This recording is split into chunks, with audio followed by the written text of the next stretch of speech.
Ahora sí, buen día a todos, buen día de nuevo. Es un gusto saludarlos. Acá arrancamos la última semana, la anteúltima clase, y bueno, acá atravesando una gripe, así que escucharán mi voz bastante complicada, pero vamos a ponerle la mejor onda a la clase, y bueno, sepan disculpar esta voz de que parece voz de recién levantada, pero no, no es de recién levantada, lamentablemente. Así que bueno, vamos a arrancar esta anteúltima, perdón, clase. Saludo a los que no saludé hoy, a Ale, me parece que me faltó, y bueno, también un saludo a todos los que van a ver la clase después. Vamos a arrancar nuestra clase con una oración, y quisiera pedirle a Ale si quiere hacer esta oración de inicio, si anda por ahí. Y si no, algún otro que quiera hacerla. Oremos. Bienvenido. Bueno, Rosalba, dale, gracias.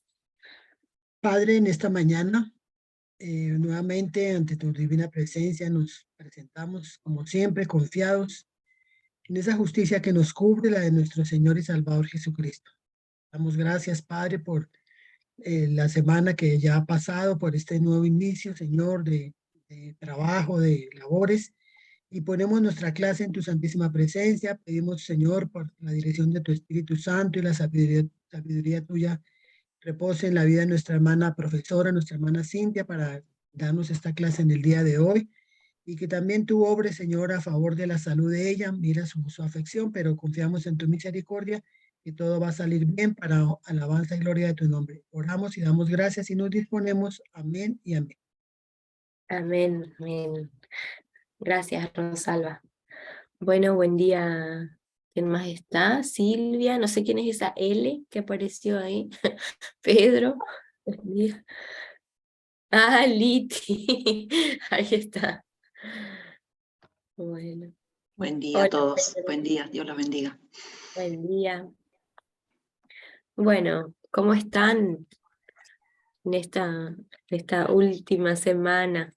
¿Les parece que también, igual que a mí, que pasó muy rápido este mes? Pasó volando. Y bueno, más o menos venimos bien con la temática, así que bueno, hoy tenemos que terminar la unidad 5 y, uy, acá me dice que mi internet está complicado. Uy, acá llueve un montón, esperemos que no se corte. Vamos a terminar con la unidad 5 y si, bueno, si nos queda tiempo vamos con la última, y si no, la haremos el miércoles. El miércoles les voy a contar bien todas las indicaciones del trabajo final, así que vamos a dedicar una partecita para eso. Y hoy también vamos a dedicar una parte para el examen, para ver algunas revisiones en general del examen. Pensaba hacerla ahora, pero en realidad me parece mejor hacerla en la segunda parte. Así que bueno, después charlamos un poco del examen. Y ahora arranquemos con lo que queda de la unidad 5, ¿sí? Que la unidad 5 tiene esa parte de la crisis y demás que la vengo postergando desde la unidad 1, pero bueno, ahora lo vamos a tocar. Bueno, todos me dicen si ven el PowerPoint. ¿Sí? Bueno. Señora. Bueno, gracias. Este era el de la unidad 5, vemos que nos quedan esta última parte que es la consejería en situaciones de crisis. Bueno, vimos todo esto. Les pido disculpas porque la verdad es que se me pasó mirar en las clases en YouTube a ver si alguno me escribió algo ahí. Prometo hacerlo hoy porque la verdad es que se me pasó. Bueno, acá venimos entonces a lo que nos compete en esta hora. De nuevo, disculpas por mi garganta. Bueno, pero por lo menos entonces ahora van a pensar que les está hablando otra persona, ¿no? Porque les hablo así, entonces no se aburren tanto de Cintia. Así que bueno, vamos a arrancar con esto de la crisis. Es interesante ver que bueno, la crisis, todos atravesamos en algún momento de nuestras vidas o vamos a atravesar una situación de crisis. ¿Qué quiere decir la crisis? Es un episodio, un hecho, una situación que nos viene a desestabilizar. Vamos a ver más adelante que las crisis tienen un objetivo bueno, se puede lograr un objetivo bueno a partir de la crisis si es que la sabemos manejar de manera sabia. Entonces, todos vamos a atravesar en algún momento un incidente crítico. A veces esos incidentes críticos pueden darse de manera repentina, que vamos a clasificarlas después también en las crisis, pero pueden darse como algo que nos sacude por completo, algo que nos viene de sorpresa, o también la crisis puede deberse a etapas normales de la vida, donde quizás esa intensidad que se da, que a diferencia de las que se dan de manera repentina, quizás esa intensidad emocional es un poco más leve, pero todos de una u otra manera atravesamos crisis. Desde la primera infancia vemos que los niños atraviesan crisis, los bebés, en este tiempo de transitar esta maternidad, por más de que como psicóloga puedo tener ciertos conocimientos con respecto a los bebés, a los niños, uno siempre aprende algo nuevo, y más cuando se empapa en estos temas de manera personal. Y bueno, y algo que no sé si pienso que es nuevo, porque yo no lo había visto antes, es que le pasa algo al bebé y no, esa es la crisis de los 2 meses. Bueno, pasó. ¿Y esto qué le pasa? No, es la crisis de los 3 meses. No, y esta es la crisis de las 4, pero, o sea, decime que es crítico en todo el tiempo y no hace falta que me pongas crisis por meses. La crisis de tal mes, la crisis de tal mes, que primero que no duerme bien, después que tiene cólicos, después que... Entonces la pobre criatura atraviesa por más crisis en la primera infancia que lo que el resto atravesamos toda la vida. Pero bueno, las crisis son normales, hay algunas como esas que se transitan de manera más leves, después vamos a tener otras que son de más intensidad a lo largo de la vida, pero no dejan de ser propias del crecimiento natural de cada ser humano. Pero bueno, la palabra crisis viene a decir que es un tiempo crucial, viene a decir que es un punto decisivo, es decir, que esta palabra o esta situación implica algo importante en nuestras vidas, un punto decisivo, es decir, a partir de acá tengo que hacer algo distinto. Y es un tiempo crucial porque viene a marcar algo muy importante en nuestras vidas. O sea, ¿qué quiere decir? Que nosotros luego de una crisis no vamos a ser los mismos que antes. Podemos tener una versión mejorada de nosotros mismos, que es lo ideal de la crisis, o todo lo contrario, puede que eso traiga alguna patología. Pero bueno, viene también la crisis de una palabra china que significa peligro y oportunidad. Así que es interesante también pensarlo desde este lado. Peligro porque viene a movilizar todas nuestras estructuras y es como que nos deja sin el sostén al que estamos acostumbrados, ¿no? Entonces, por eso viene a significar que es un peligro de desestabilizar mi yo. Pero también es una oportunidad, como vemos, es un tiempo crucial, una oportunidad, un punto decisivo para que pueda sacar algo mucho mejor de mí. Ahí podemos encontrar también el concepto de resiliencia, que quiere decir que la persona se vuelve más fuerte, tiene un montón de recursos, de fortalezas, luego de un momento de crisis, que lo hace salir adelante, pero restablecido, es decir, que aparece algo, una versión más mejorada de mi yo. Porque aprendo de esta situación complicada, de esta situación de crisis que atravesé. Ahora es importante que nosotros pensemos que estos acontecimientos críticos crean oportunidades, porque también puede ser un recurso muy importante para el consejero, porque o sea, es un momento crucial, ¿no? De que se atraviesa una crisis y nosotros podemos tomar esa crisis como oportunidad para trabajar con las personas y acercarnos, si es que, bueno, que hace rato queríamos lograr entablar una relación o queríamos lograr algo con esta persona, el momento de la crisis es una buena oportunidad, pero ya vamos a ver con qué características tomar eso. Ahora es importantísimo que cuando nosotros como familia de la fe vemos a personas que están atravesando una crisis, estemos de una u otra manera, porque la persona por lo general, perdón, puede omitir un montón de cosas, un montón de situaciones, un montón hasta les diría, de malos tratos de parte de alguna persona, pero no se va a olvidar de la que estuvo en un momento crítico.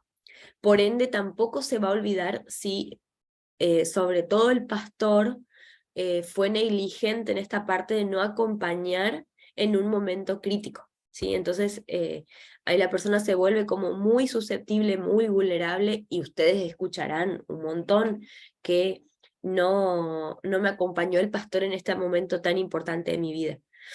Y en realidad a veces no es una cuestión de que el pastor sea negligente o no le importe o no se dé cuenta, sino que bueno, a veces las situaciones no se dan, pero es importante tratar de estar en esos momentos, porque los miembros se vuelven muy susceptibles a estas situaciones críticas.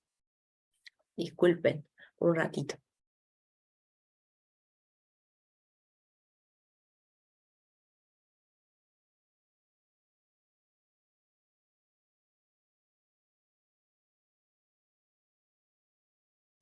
No quiero ser maleducada de limpiarme la nariz enfrente de ustedes.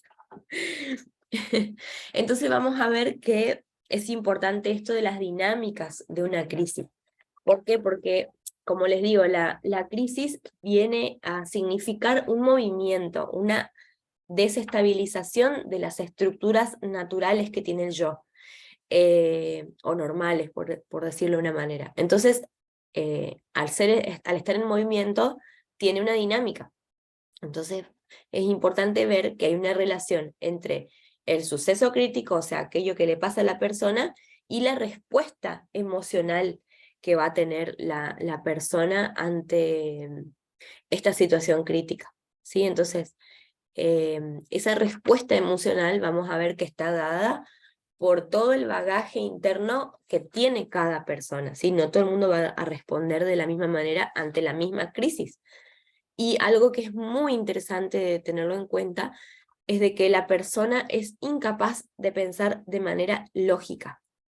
Es totalmente inútil que uno trate de que la persona entre en razón al 100% ante una situación crítica, y sobre todo cuando esa situación crítica se debe a un incidente muy repentino. Entonces vamos a ver que esa respuesta emocional, como les decía, tiene que ver con los recursos internos que tenga la persona, es decir, todo lo que fue acumulando a lo largo de su vida en la resolución o no de otras crisis. Entonces, por ejemplo, es una persona que, no sé, atravesó la muerte de algún ser querido y su proceso de duelo fue normal, sufrió obviamente, pero lo sanó. Después tuvo que hacer, no sé, una mudanza, y también atravesó eso, que por ahí es un poco menos crítico, pero también implica una etapa de crisis, y la resolvió de manera sana también, con todo lo que significa su proceso, pero la pudo resolver. Entonces, ante una tercera situación de crisis, la persona puede tener esos recursos de cómo resolvió las situaciones anteriores, también para tomarlo para esta situación actual. Puede que eso le sirva y a veces puede que no, puede que se desestabilice totalmente, pero generalmente la persona cuenta con esos recursos y es importante que uno le haga ver esos recursos. Pero ¿qué pasa? En ese preciso momento que está atravesando la crisis, no lo va a ver así en cuanto tal, pero sí podemos utilizar eso para enseñarle posteriormente. Entonces esta respuesta emocional también va a estar dada por su temperamento. El temperamento implica un montón de la toma de esta crisis a nivel emocional. También tiene que ver sus mecanismos de defensa, ¿sí? Si estos están como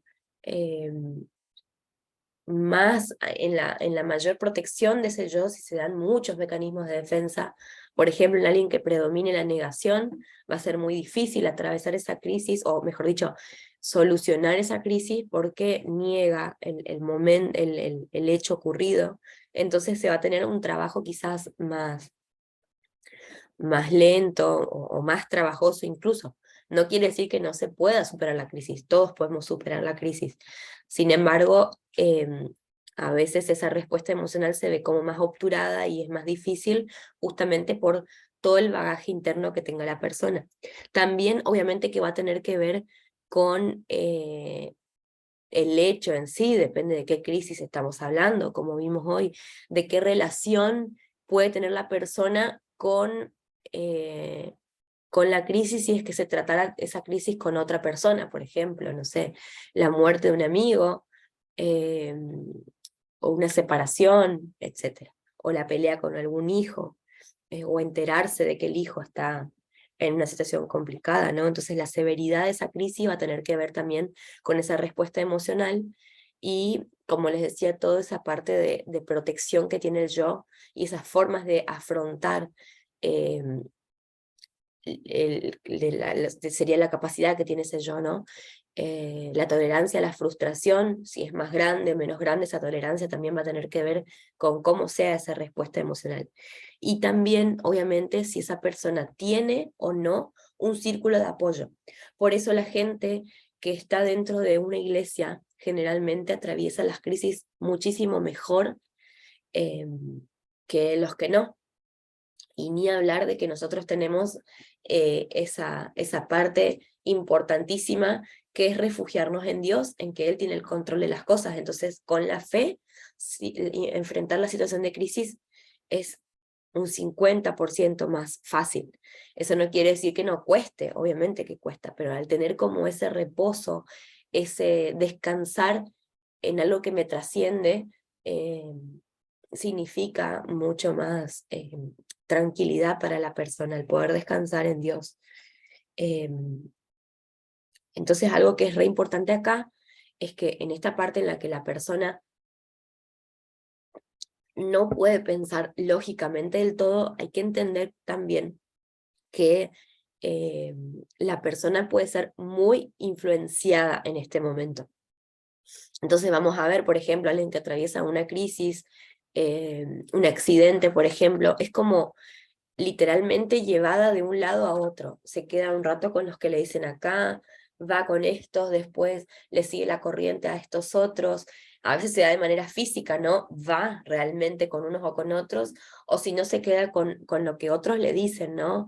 No, porque tal me dijo ahora qué es esto, qué lo otro, pero después viene otro y le dice otra cosa y se convence de todo lo contrario, porque está en un momento de shock, de un montón de sensaciones físicas y emocionales que, como les digo, no lo deja pensar lógicamente y tiene más influencia de los otros. Por eso es muy importante la influencia que se dé en el momento de crisis.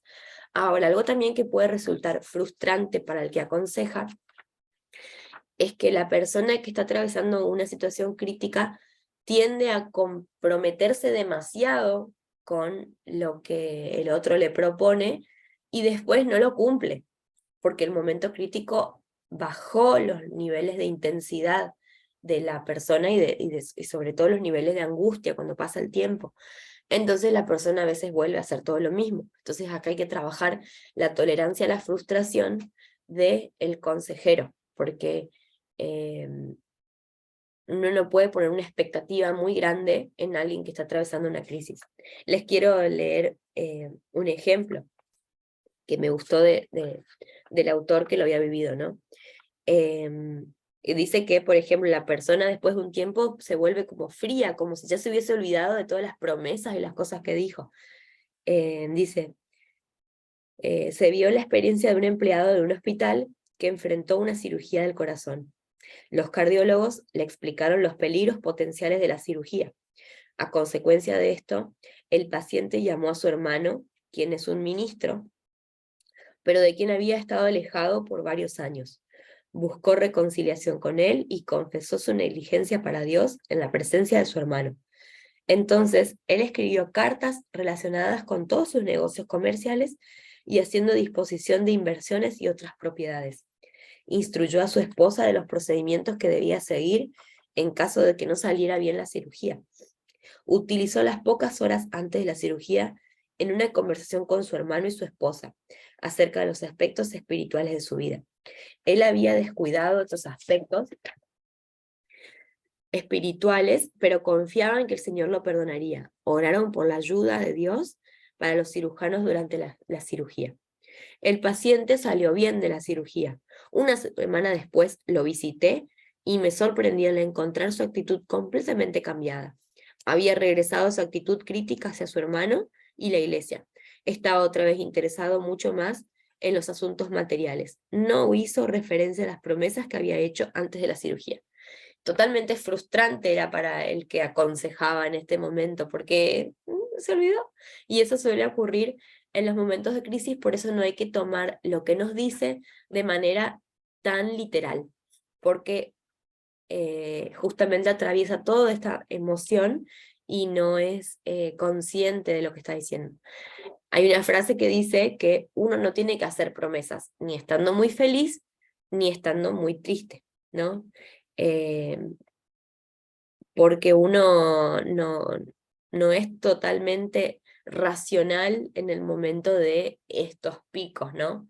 Ni hablar en una situación de crisis.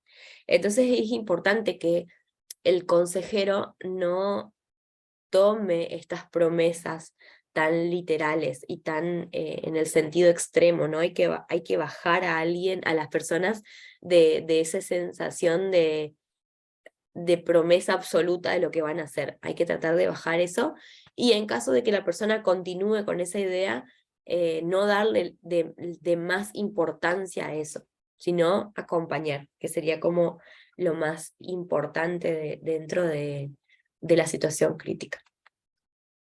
Disculpen un ratito.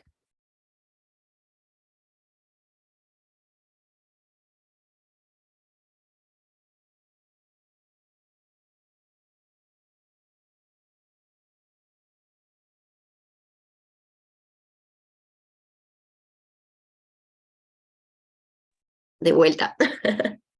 Bueno, entonces como veíamos esta dinámica de la crisis, ¿no? Como les decía, implica que la persona no piense lógicamente y es interesante ver, incluso cada uno de nosotros, cada uno de ustedes puede analizarlo en sí mismo, cómo es la perspectiva de lo que vivió muchos años después. Por ejemplo, el autor acá plantea 6 años después. Uno tiene una separación emocional muy importante del hecho ocurrido y lo puede pensar mucho más lógicamente, ¿no? Por eso es interesante también darse cuenta de que uno no es sus emociones. Las emociones y las situaciones y los pensamientos que tenemos en determinado momento de la vida no nos determinan, no somos eso. Las personas por ahí se quedan como muy encerradas en lo que están sintiendo en el momento, ni hablar de que si es una situación crítica que los golpeó de manera repentina, y da la sensación de que la persona siempre va a estar ahí, uno siente que siempre va a sentirse así, y es importante remarcar esto en la persona de que no, o sea, esto, aunque no lo sientas en este momento, pero no vas a estar así siempre. Entonces la persona después de unos años puede formar nuevas alianzas emocionales que los pueden hacer ver las cosas de otra manera. Algo que pasa muchísimo, que es que la gente suele culparse y suele boicotearse, ¿no?, su bienestar actual con cómo fue anteriormente. Entonces se siente bien ahora con cierta situación, pero se culpa por lo que hizo atrás, años atrás, no sé, lo que pasó en el pasado. Entonces esa culpa, digamos, es súper dañina porque no deja vivir bien el presente, o hay gente que no está bien en el presente por una culpa anterior. Y es importante hacer saber, y creo que también para cada uno de nosotros, en que es súper fácil juzgarse con el diario de ayer, ¿no? Porque uno ahora no ve las situaciones como las veía en ese momento. Uno ahora las piensa de una manera más racional, de una manera más crítica, en el buen sentido puede ser, y obviamente que está alejado de las emociones de ese momento. Lo que es importante saber es que por más de que uno se equivocó en situaciones anteriores, a ver, también entiéndase qué clase de equivocaciones. Hay algunas quizás que son un poco más graves que otras y dejan más consecuencias. No obstante, generalmente uno hizo, voy a decir en el buen sentido, hizo lo que le dio la cabeza en ese momento, para bien y para mal. Años atrás uno hizo lo que le salió. Uno actuó en ese momento porque transitaba una emoción, porque transitaba otra inmadurez emocional y mental, ¿por qué no? Entonces, años después, meses después, es re fácil juzgarse con lo de atrás, porque uno ahora ya piensa de una manera distinta. Por eso es importante no tomar esa postura de juez con cómo uno fue atrás. Es importante tener ese pasado como para darme cuenta de qué cosas hice bien, qué cosas no hice tan bien, para poder mejorar mi presente y mi futuro, pero no con la culpa, porque uno en ese momento hizo lo que le salió, y no existe el yo hubiese hecho tal cosa, yo hubiera hecho, no existe, o sea, porque no se puede, entonces es una palabra que no existe. Entonces es importante ver cómo es esta dinámica después de unos años, y también enseñar a las personas a, a pensar de una manera más lógica con lo que tienen en el presente.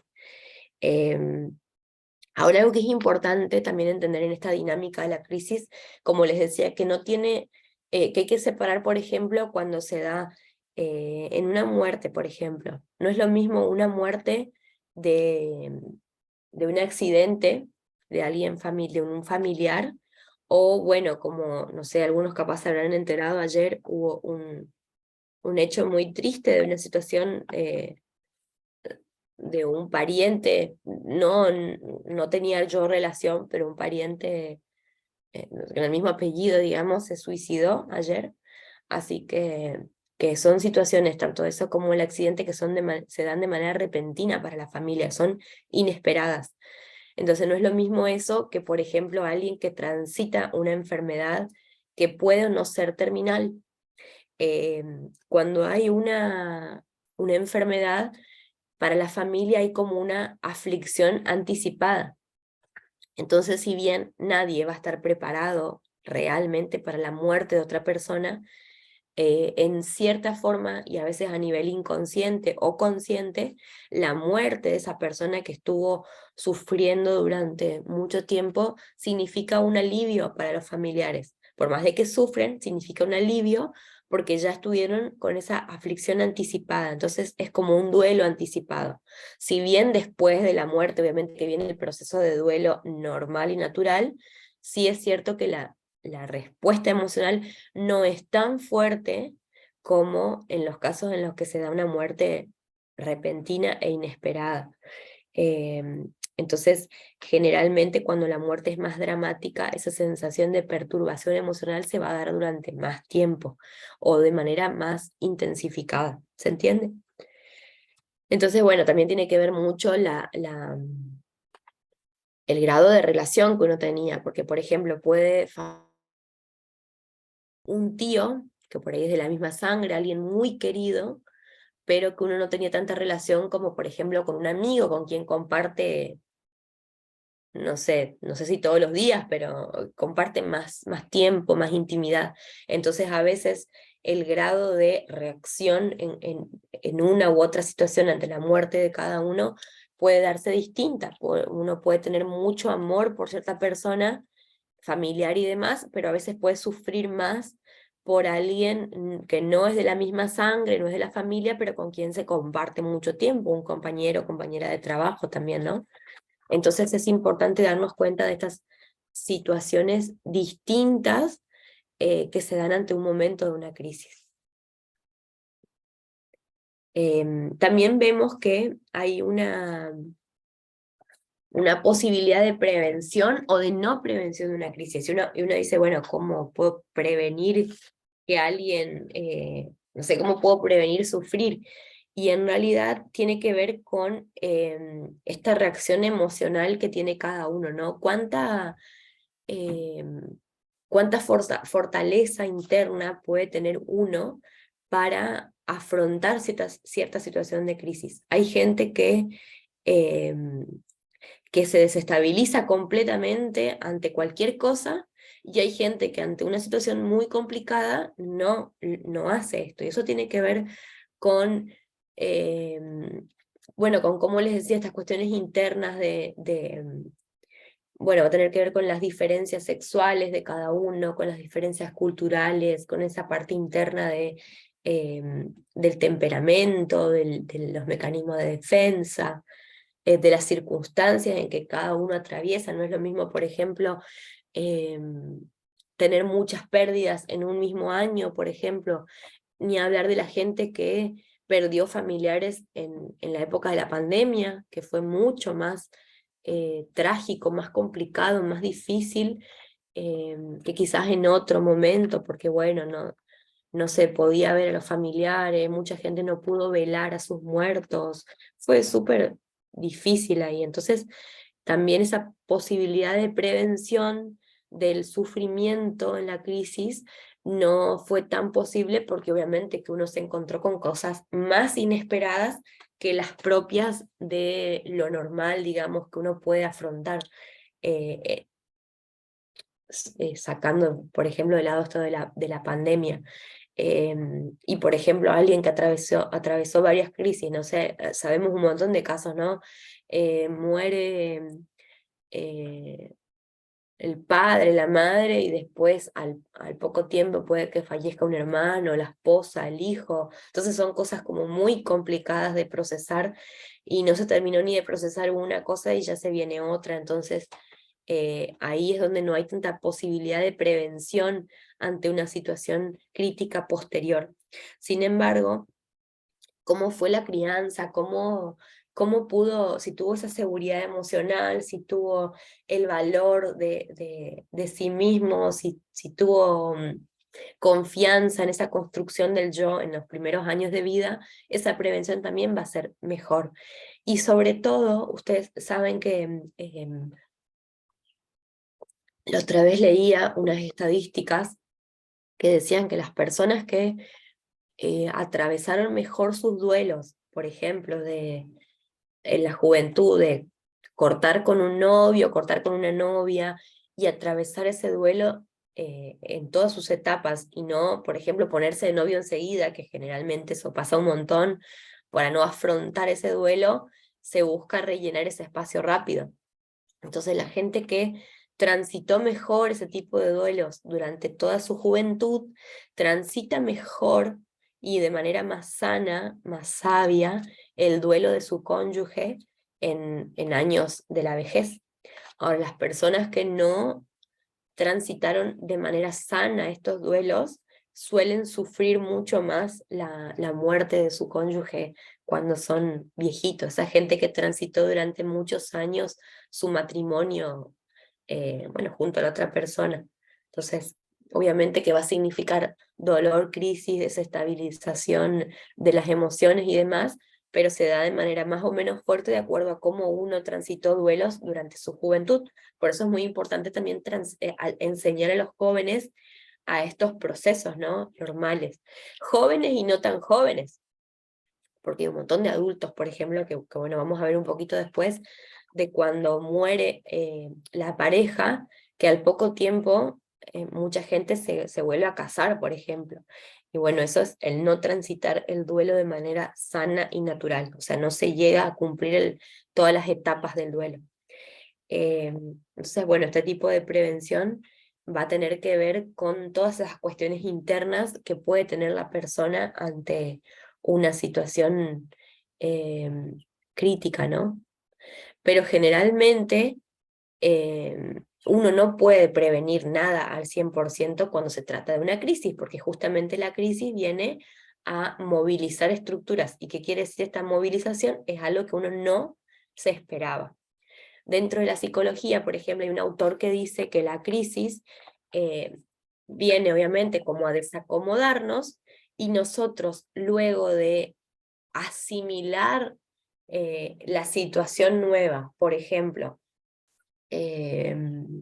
vamos a pensar en algo un poco más leve, que es una situación crítica no menos importante, pero por ahí es de lo natural del ser humano, por ejemplo, que los hijos se vayan de la casa y los padres se quedan con este famoso nido vacío. Y bueno, entonces eso implica crisis, porque obviamente es un duelo que tienen que transitar, de que la persona ya no está viviendo ahí, los hijos no están viviendo ahí. Entonces eso trae un desacomodo de las estructuras del yo, pero una vez que se asimila esa información nueva, es decir, entiendo, acepto que mi hijo ya no va a estar más en mi casa, que tiene su familia, o que se fue a estudiar, etcétera, etcétera. Una vez que hay esa asimilación, aparece una acomodación, es decir, la nueva información viene a acomodarse dentro de las estructuras que se movieron anteriormente. Entonces puedo entender que esto va a ser distinto, que voy a tener que acostumbrarme a otros horarios, a otros ritmos, pero que puedo incorporar cosas nuevas y también buenas, y a partir de lograr esa asimilación y acomodación, viene el proceso que es lo natural, que es el equilibrio nuevamente. Entonces, el equilibrio viene a desacomodarse por la crisis, que genera como un sube y baja, una montaña rusa, pero después con la asimilación y la acomodación volvemos a nuestra estabilidad y a nuestro equilibrio. Entonces, como vemos ahí el dibujito, ¿no? De esta persona que no está en equilibrio, digamos, la crisis se lo ve como queriendo salir a flote, pero está dentro de este camino con altibajos. ¿Vamos hasta acá también? Bueno, entonces, bueno, hasta acá ya vimos el grado de la relación con la persona involucrada en la crisis tiene que ver, bueno, con lo que les decía, que depende de la cercanía que uno tiene, el tiempo que comparte y demás. Bueno, vamos a ver que hay clases o tipos de crisis. Se habla de que hay dos tipos de crisis, unas que son las evolucionistas y las otras son las fortuitas. Las crisis evolucionistas son estas que recién nombrábamos, que tienen que ver con situaciones normales dentro de la vida y que van a ir apareciendo a medida que uno transita la vida, a medida que uno crece, a medida que va teniendo situaciones naturales. Por ejemplo, empezar el colegio con los chicos que salen de, no sé, bueno, que van a ir a empezar la primaria, en los primeros años de la escuela, después salir de la escuela y enfrentarse al colegio. Las crisis que también, que no todas son malas, sino que implican también a veces desafíos, que es, por ejemplo, bueno, terminar el colegio y decidir si se va a ir a estudiar o empezar a trabajar.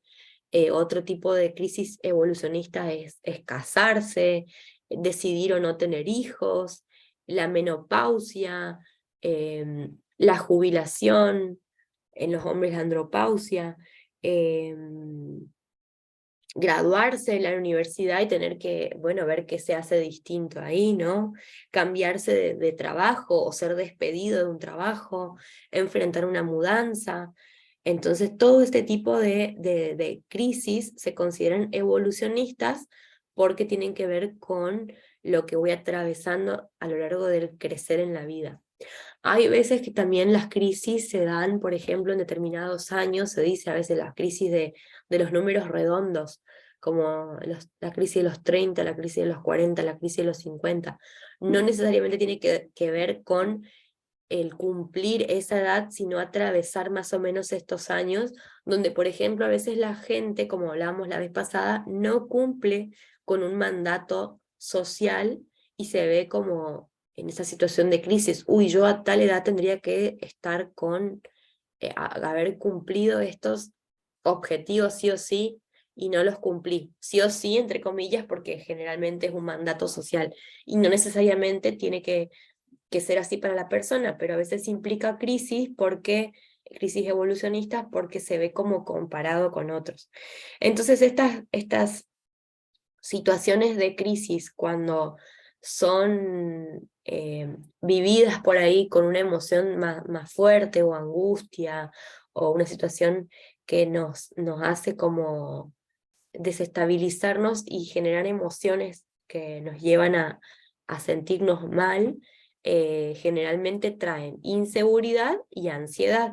Ansiedad frente a lo que me imagino o no que puede pasar, inseguridad porque obviamente veníamos hablando de que la crisis implica como una desestabilización, entonces mi piso seguro no es tan seguro, por eso genera inestabilidad e inseguridad.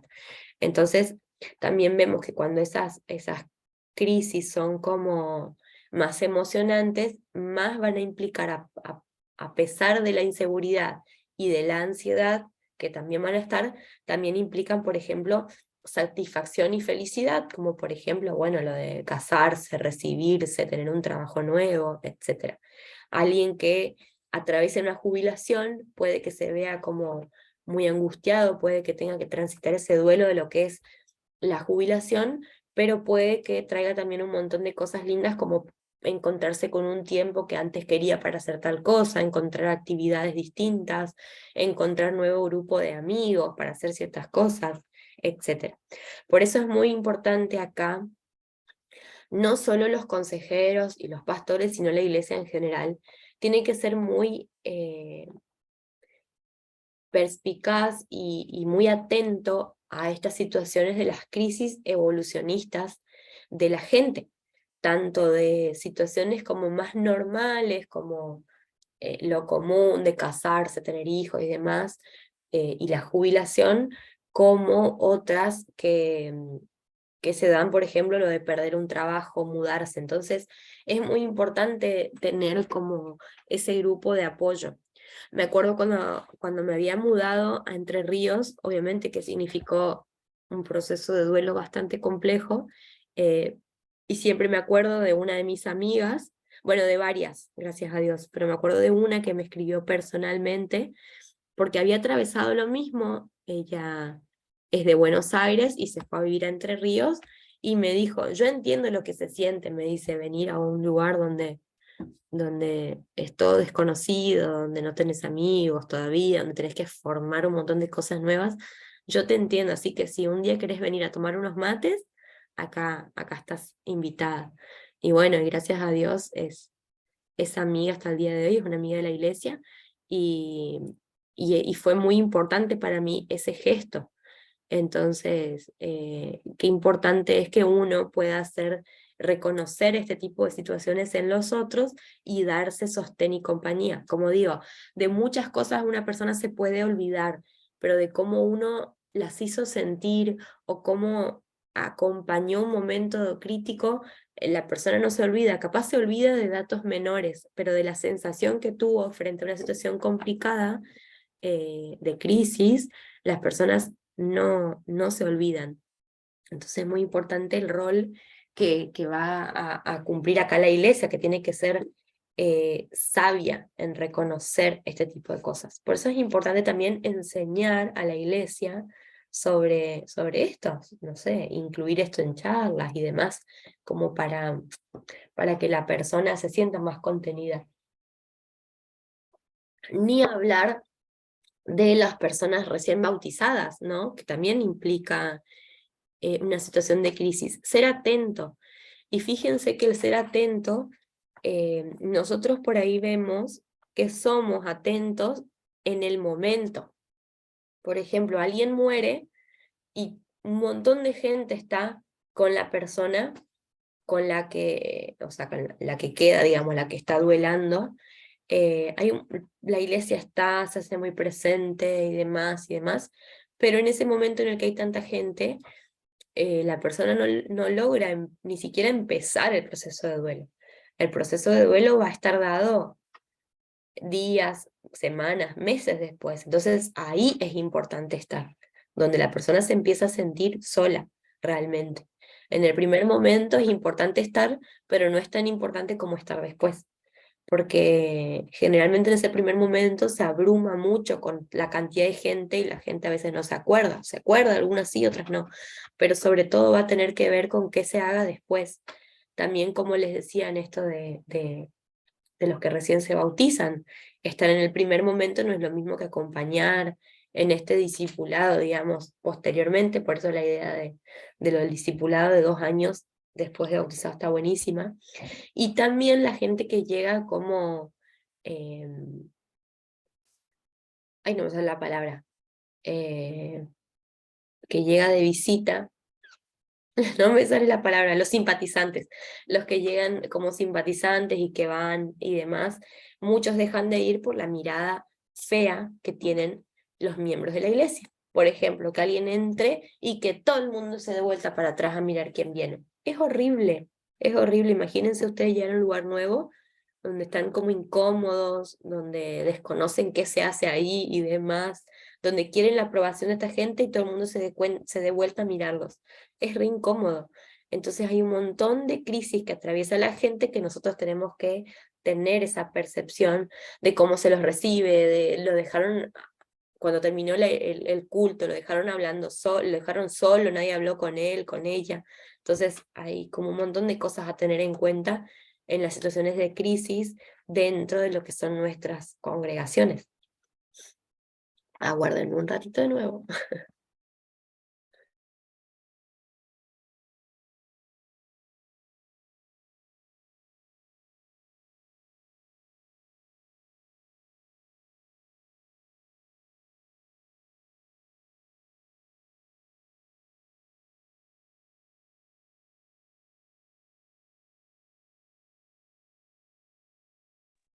Volví.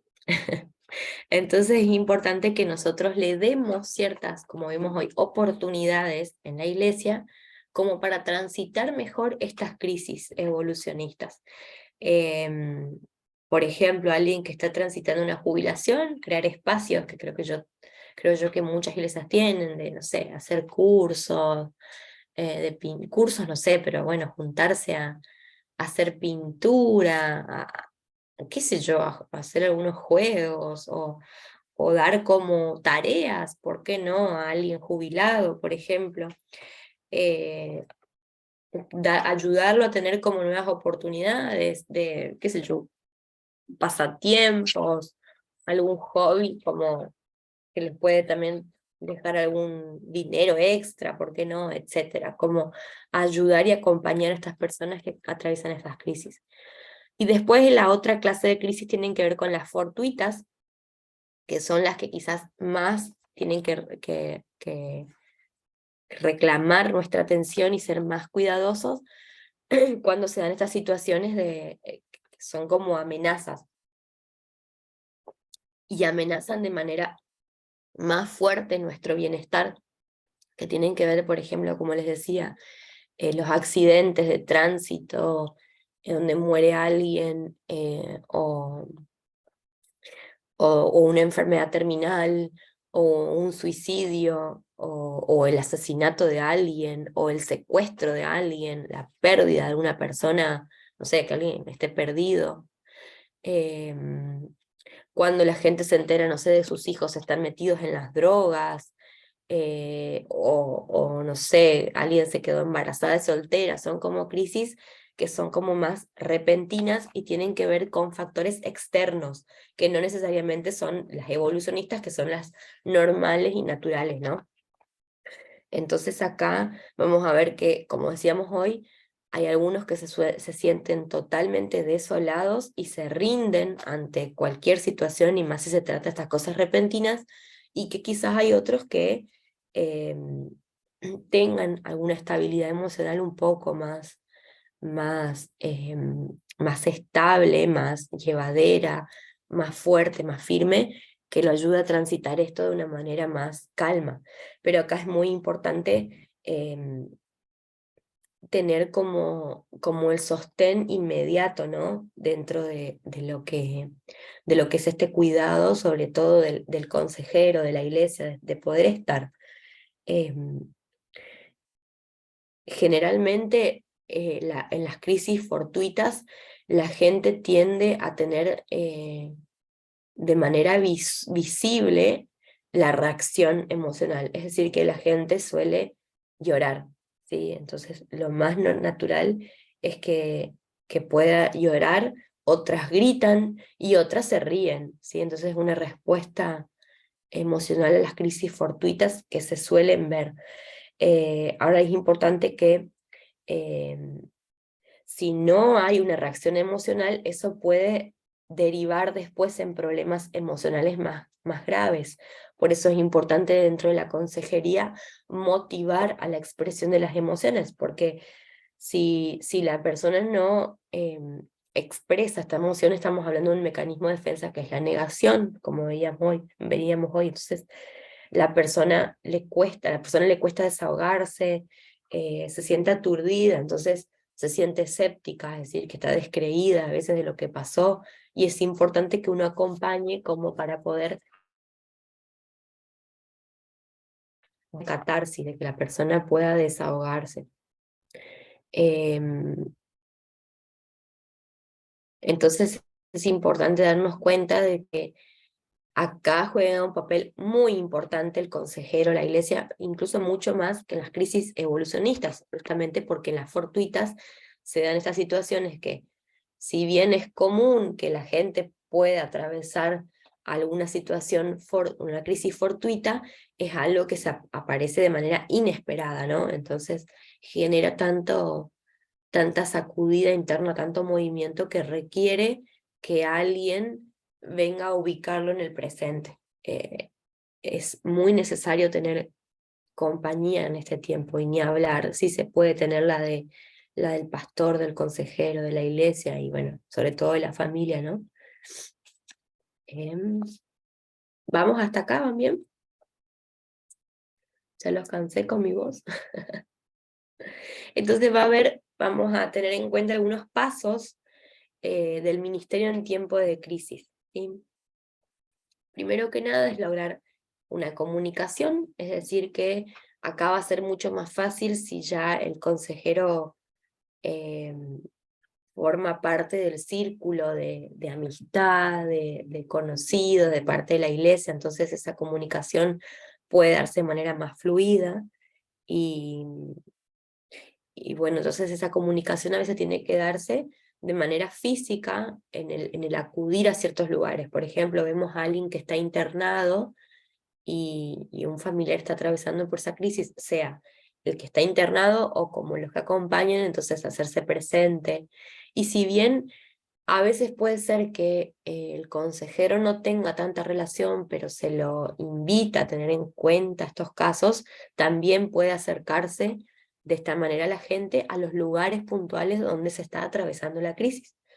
Y bueno, también es importante entender que por ahí van a atravesar, el consejero va a atravesar diferentes situaciones cuando se lo invita o se lo solicita a trabajar con un caso a quien no conoce, que es, por ejemplo, algún amigo o familiar de alguien que va a la iglesia. Entonces acá es importante, para establecer esa comunicación, averiguar un poco sobre los datos de esta persona, los hechos que transcurrieron y demás, como para no estar como en la nada cuando va a ir a hablar con alguien. Ahora, algo que es muy importante es reducir la crisis a lo esencial cuando se está con la persona. Acá, por ejemplo, un recurso desde la psicología cognitivo-conductual que se suele hacer con niños, es que cuando hay con los niños y con los padres, pueden darse como muchos motivos de consulta, uno en general, pero vamos viendo que no, porque es re desordenado con la habitación, no quiere hacer la tarea, contesta mal, no deja de decir malas palabras, o pega a los compañeros, o no quiere bañarse, qué sé yo, un montón de cosas, entonces vienen a decir. Entonces lo que se, se tiene que hacer es separar lo esencial de lo que puede ir en segundo plano. Entonces con los niños, por ejemplo, lo que yo suelo hacer es hacer un dibujo de 2 canastas, 2 o 3, pero generalmente son 2. Entonces en la canasta A ponemos las cosas, incluso con los papás, que son como más importantes, que más molestan, que son las que generan realmente disturbios en la familia, en la escuela, en los compañeros, y en la canasta B, las cosas que molestan, que queremos que se modifiquen, pero que pueden ir en segundo plano. Por ejemplo, en la primera va a ir que pega a los compañeros, y en la segunda voy a poner que no quiere ir a bañarse. No deja de ser importante, pero no es tan importante como la primera. Entonces, este tipo de situaciones se puede, no hace falta hacerlo con canastas, obviamente, pero es importante traer acá a la persona que está viviendo una crisis. ¿Por qué? Porque cuando se vive una crisis, generalmente empiezan a desprenderse un montón de otras cosas que son como complicadas para la persona. Entonces, pasó una situación de un despido del trabajo y empiezan a aflorar un montón de inseguridades en cuanto a las deudas que dejó, a que no va a ser capaz de conseguir otro porque se siente inseguro, porque esto, porque lo otro, porque trae los problemas con la esposa, etcétera, etcétera. Entonces acá reducir la crisis a lo esencial quiere decir que, no, a ver, mira, el problema que estás teniendo ahora, lo que atraviesa tu crisis, es que te quedaste sin trabajo. Todo lo otro, obvio, tiene que ver con esto y entiendo que te va a afectar, pero volvamos a lo importante. ¿Qué hacemos con esto? ¿Cómo lo transitas? ¿Qué puedes hacer a partir de acá? Etcétera, etcétera, etcétera. Pero volver a lo esencial. Entonces, cuando la persona es incapaz de hablar lógicamente porque empieza como a pensar un montón de qué voy a hacer ahora y demás, ni hablar si se trata de una muerte, que me quedo solo, que qué voy a hacer, que fue mi culpa, que esto, que lo otro. No, volver a lo esencial. Pasó esto, necesitas descansar, necesitas bañarte, necesitas comer algo, etcétera. Como volver a lo esencial. Pasó esto. Y si es necesario, bueno, también es importante acá aprender a derivar y darse cuenta de que quizás la persona necesita ayuda psiquiátrica para poder reducir el síntoma más importante, que es la ansiedad, el llanto, etcétera, lo que genere como más disturbio emocional y no deje a la persona pensar lógicamente. Eso no quiere decir que tengan que consumir una medicación que lo deje dopado, porque ese es el miedo de muchos de no hace el duelo porque está todo el tiempo ahí dopado o en modo de zombie más o menos porque no atraviesa, no puede llorar, entonces no llegar a ese punto, pero sí muchas veces se necesita que la persona se estabilice para poder pensar un poco más lógicamente. Pero es importante entender de que esta crisis también tiene su periodo en el que es aceptable que sea como más caótico. Eso está más adelante, pero bueno, por si me olvido lo digo ahora, de que más o menos perdón, dura entre 10 días a 2 semanas, como esa etapa más crítica de no poder darse cuenta de lo lógico, y ahí recién empieza como la persona a transitar lo que es el proceso de duelo. Y por último, en este paso del ministerio es hacer un inventario de las capacidades y recursos, como habíamos visto hoy, muchas veces junto a la persona escribirlo, o escribirlo uno, o tratar de tenerlo en cuenta como todos esos recursos que utilizó para un momento crítico anterior, traerlos ahora, ver esa capacidad de resiliencia, ver qué cosas puede tener ahora como para afrontar la situación. Por ejemplo, una persona que ¿Es organizada? Bueno, tratamos de traer ese recurso del orden.